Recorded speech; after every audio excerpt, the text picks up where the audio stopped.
ஆண்டவரும் இரட்சகரும் ஆகிய இயேசு கிறிஸ்துவின் திருநாமத்தில் என் அன்பின் வாழ்த்துக்களை தெரிவித்துக் கொள்கிறேன். இன்றைக்கு நாம் தியானிக்க போகிற வேத பகுதி லூக்கா எழுதின சுவிசேஷம் 19ஆம் அதிகாரம் 9ஆம் வசனம்.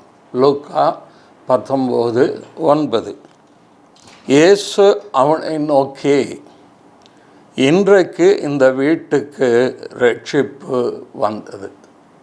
இயேசு அவனை நோக்கி, இன்றைக்கு இந்த வீட்டுக்கு ரட்சிப்பு வந்தது. ஜெபம் பண்ணுவோம். கிருபை நிறைந்த நல்ல தகப்பனே, உம்மை துதிக்கிறோம், சோதரிக்கிறோம். இந்த வார்த்தைகளுக்கு முன்பாய் வருகிறோம். இந்த வார்த்தைகளை சொல்ல என்னை தகுதிப்படுத்தும். இந்த வார்த்தைகளை கொண்டு உம்முடைய ஜனத்தை ஆசீர்வதி. இயேசுவின் மூலம் வேண்டுகிறேன் பிதாவே, ஆமென். ஆண்டவர் இயேசு இந்த உலகத்தில் மனித அவதாரம் எடுத்து தன்னை வெளிப்படுத்தின பொழுது, மனுஷகுமாரன் இந்த உலகத்தில் இழந்து போனதை தேடவும் ரட்சிக்கவுமே வந்திருக்கிறார். பாவிகளை ரட்சிக்க கிறிஸ்து இயேசு உலகத்தில் வந்தார். நீதிமான்களை அல்ல, பாவிகளே மனம் திரும்ப அழைக்க வந்தேன் என்று அவர் தன்னை வெளிப்படுத்தி உபதேசித்து வந்த நாட்களில் எரிகோ என்ற பட்டணத்துக்குள் அவர் கடந்து செல்லும்போது, அங்கே ஆண்டவர் இயேசுவை பார்க்க வேண்டும் என்று சகையோ என்கிற ஒரு மனுஷன் மிகவும் ஆவலாயிருந்தார். இந்த சகையோ எப்படிப்பட்டவர் என்றால், அவர் ஆயக்காரர்களுக்கு தலைவன், ஒரு உயர்ந்த பதவி வைத்த மனுஷன். ரெண்டாவது ஐஸ்வர்யவான். ஆனால் இவனுடைய உயரம், இவன் குள்ளனாய் இருந்தபடியினால் பெருங்கூட்டத்தில் வந்து கொண்டிருந்த ஆண்டவர் இயேசுவை இவன் பார்க்க முடியாதவனாக, பார்க்க இயலாதவனாக, அவரை பார்க்கிற ஒரு ஆசையிலே ஒரு அத்தி மரத்தின் மேலே அவன் ஏறி அவன் உட்கார்ந்து கொண்டான். எப்படியாவது இயேசுவை பார்க்க வேண்டும் என்கிற ஆவல். ஒரு பிரதம மந்திரியோ அல்லது ஒரு பிரபலமான நபர்கள் நம்முடைய ஊருக்கு வரும் பொழுது அவரை பார்ப்பதற்கு திரளான கூட்டம் வந்தும்போது, நாம் எப்படி மாடிகளிலோ அல்லது உயர்ந்த இடத்திலிருந்து அவளை பார்க்க நாம் ஆசைப்படுவது போல இயேசுவை பார்க்க அவன் ஆசைப்பட்டான். ஆனால் ஆண்டவர் இயேசு அவர் பவனியாய் நடந்து வந்து கொண்டிருந்த பொழுது, அந்த மரத்திலிருந்தே வந்த பொழுது அவர் நின்று விட்டார். நின்று, சகேவே நீ கீழே இறங்கி வா என்று சொல்கிறார். தன்னை ஒரு ஆத்மா, ஒரு மனுஷன் பார்க்க விரும்பினால் அவனுக்கு தன்னை வெளிப்படுத்தாமல் அவர் அந்த இடத்தை விட்டு போக விரும்புகிறவர் அல்ல. தெய்வத்தை பார்க்க வேண்டும் என்ற ஆவல், தெய்வத்தை காண வேண்டும் என்கிற ஒரு ஆவல் சாது சுந்தர் சிங் அவர்களுக்கு இருந்தது. நல்ல இந்து குடும்பத்தில், சீக்கிய குடும்பத்தில் பக்திமானாய் வளர்ந்து வந்த அந்த சாது சுந்தர் சிங்க்கு தன்னுடைய வாழ்க்கையில் மெய் தெய்வத்தை காண வேண்டும் என்ற ஆவல் வாங்கி இருந்த பொழுது, அவர் ஒரு நாள் விதமாக தவம் பண்ணினார் அல்லது பிரார்த்தனை பண்ணினார். தெய்வம் என்று ஒருவர் இருப்பீரானால் உம்மை எனக்கு வெளிப்படுத்தும், இல்லை என்றால் நான் இந்த ரயில் வரும்பொழுது விழுந்து தற்கொலை பண்ணி கொள்வேன் என்று அவர் தன் இருதயத்தில் யோசித்த பொழுது, அன்று இரவு ஆண்டவர் இயேசு தன்னை வெளிப்படுத்தினார். உனக்காக நான் தான் சிலுவையில் மரித்தேன், நான் தான் வழி, நான் தான் சத்தியம், நான் தான் ஜீவன், நானே மெய்யான தேவன் என்பதை ஆண்டவர் இயேசு அங்கே தன்னை வெளிப்படுத்தின பொழுது, சாது சுந்தர் சிங் என்று அழைக்கப்படுகிற அந்த சுந்தர் சிங் அவர்கள் தன் வாழ்க்கையை இயேசுவுக்கு ஒப்பு கொடுத்தார்கள். தன்னை பார்க்க விரும்புகிற, தன்னை தேடுகிற எந்த ஒரு ஆத்மாவுடையும் தேவையும் ஆண்டவர் இயேசு சந்திக்காமல் இருக்கவே மாட்டார். ஆகவே அவர் கீழே இறங்கி வந்த உடனே, சகைவே நான் இன்றைக்கு உன் வீட்டில் தங்க வேண்டும் என்கிறார். இதை கேட்ட மாத்திரத்தில் அவரை சூழ்ந்திருந்த மக்கள் ஒரு வார்த்தை சொல்கிறார்கள், இவர் பாவியான மனுஷனிடத்தில் தங்கும்படி போனாரே, இவன் பாவியான மனுஷன் அல்லவா, அநியாயமாக தீர்வையை வாங்குகிற மனுஷன் அல்லவா, என்ற வார்த்தையிலே அவன் கேட்ட பொழுது ஒரு காரியம் அவன் சொல்கிறான், ஆண்டவரே, நான் சம்பாதித்ததில் பாதியை ஏழைகளுக்கு கொடுத்து விடுகிறேன். பாதியிலே ஏழை கொடுத்தது போக யாரிடத்திலாவது அநியாயமாய் நான் வாங்கியிருந்தால் அதை நாலத்தனையாக திருப்பி செலுத்துகிறேன் என்கிறான். இதை கேட்ட மாத்திரத்தில் ஆண்டவர் இயேசு சொன்ன ஒரு வார்த்தை தான் இன்றைக்கு இந்த வீட்டுக்கு ரட்சிப்பு வந்தது. இன்றைக்கு இந்த வீட்டுக்கு சமாதானம் வந்தது. இன்றைக்கு இந்த வீட்டுக்கு சந்தோஷம் வந்தது. இன்றைக்கு இந்த வீட்டுக்கு மனமகிழ்ச்சி வந்தது. இன்றைக்கு இந்த வீட்டுக்கு நன்மை வந்தது. இன்றைக்கு இந்த வீட்டுக்கு ஆரோக்கியம் வந்தது. இன்றைக்கு இந்த வீட்டுக்கு சுகம் வந்தது. இன்றைக்கு இந்த வீட்டுக்கு விடுதலை வந்தது என்று ஆண்டவர் ஒரே வார்த்தையிலே இன்றைக்கு இந்த வீட்டுக்கு ரட்சிப்பு வந்தது. ரட்சணியம் என்பது மிக முக்கியமானது. ஆண்டவர் இயேசு ஏன் சிலுவையிலே மரித்தார்? சிலுவையிலே அவர் மரிப்பதற்கு காரணம் என்ன?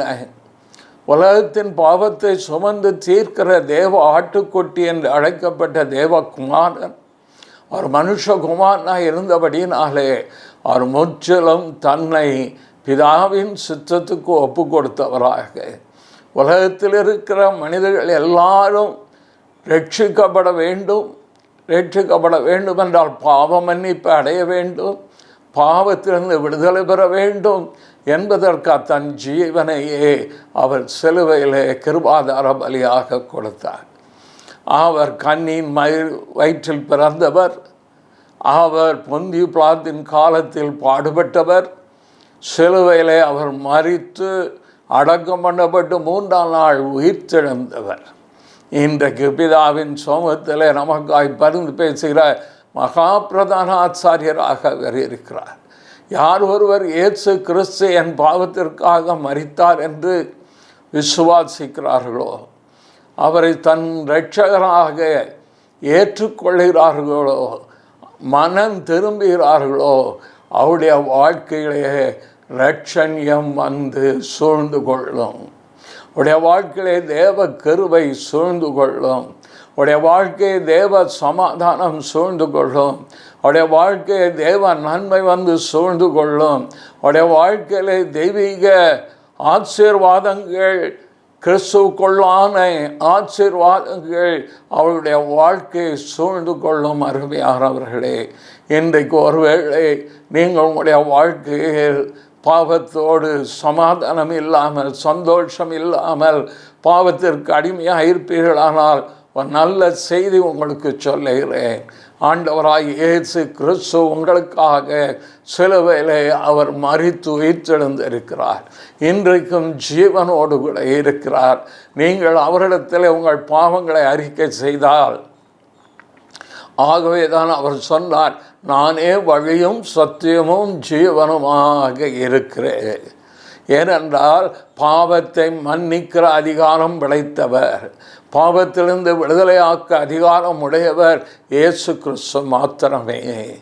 ஆகவே நாம் நம்முடைய பாவங்களை அறிக்கை செய்தால் எல்லா அநியாயத்தை நீக்கி நம்மை சுற்றி இருப்பதற்கு அவர் உண்மை நீதி உள்ளவராக இருக்கிறார். தேவனுடைய பிள்ளை உடைய வாழ்க்கையில் எந்த சூழ்நிலை இருந்தாலும் ஆண்டவர் ஏற்றுக்கொள்வார். ஃபின்னி என்கிற பிரபலமான ஒரு சுவிசேஷர் ஊழியர் ஒரு நாள் கூட்டம் முடித்த உடனே ஒரு மனுஷன் வந்து சொன்னார், நீங்கள் சொல்லுகிற இயேசு என்னை ஏற்றுக்கொள்வாரா? ஏற்றுக்கொள்வார், என் வீட்டுக்கு வாருங்கள் அழைத்து போனார். அங்கே வீட்டு கதவை தட்டின உடனே உள்ளே இருந்து சத்தம் வருகிறது. அப்பா வந்து விட்டார், கதவை திறக்க வேண்டாம். ஏனென்றால் இந்த மனுஷன் குடித்து விட்டு அங்கே தன் மனைவியை பிள்ளைகளை அடிக்கிற தன்மை உடைய மனுஷனாக இருந்தான். ஆனால் கதவை திறந்த பொழுது மெலிந்த சரீரமுடைய ஒரு பெண்மணி அந்த கதவை திறந்தாள். அருமையானவர்களே, அந்த மனுஷன் பின்னி அவர்களை தன் வீட்டுக்குள் கூட்டிக் கொண்டு போய் அலமாரியை திறந்து, பாருங்கள், இவ்வளவு மதுபான பாட்டில்கள், இதெல்லாம் செய்த என்னை இயேசு ஏற்றுக்கொள்வாரா என்ற பொழுது, இயேசு உனக்காகவே மரித்தார், உனக்காக தான் இந்த உலகத்தில் அவர் தன்னை கிருபாதார பலியாய் கொடுத்திருக்கிறார். உடைய இரத்தம் சகல பாவங்களை நீக்கி உன்னை சுத்திகரிக்கும்.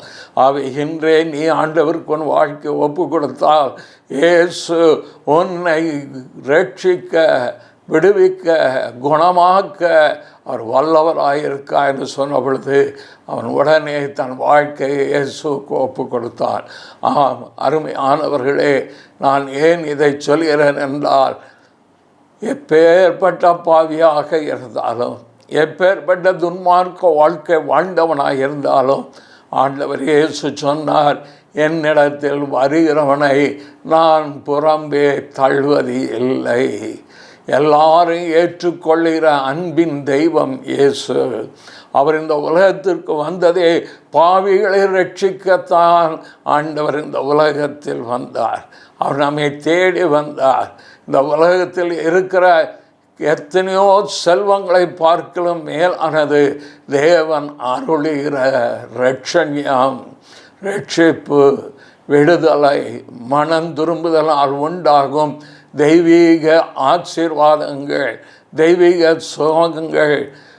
103 சங்கீதத்தில் சொல்லப்பட்டிருக்கிறது, 3, 4, 5 வசனங்களில் உன் அக்கிரமங்களை எல்லாம் மன்னித்து, உன் நோய்களை எல்லாம் குணமாக்கி, உன் பிராணனை அழிவுக்கு விலைக்கு மீட்டு, உன்னை கிருபையினாலும் இரக்கங்களினாலும் முடிசூட்டி, நன்மையினால் உன் வாயை திருப்தியாக்குகிறார்.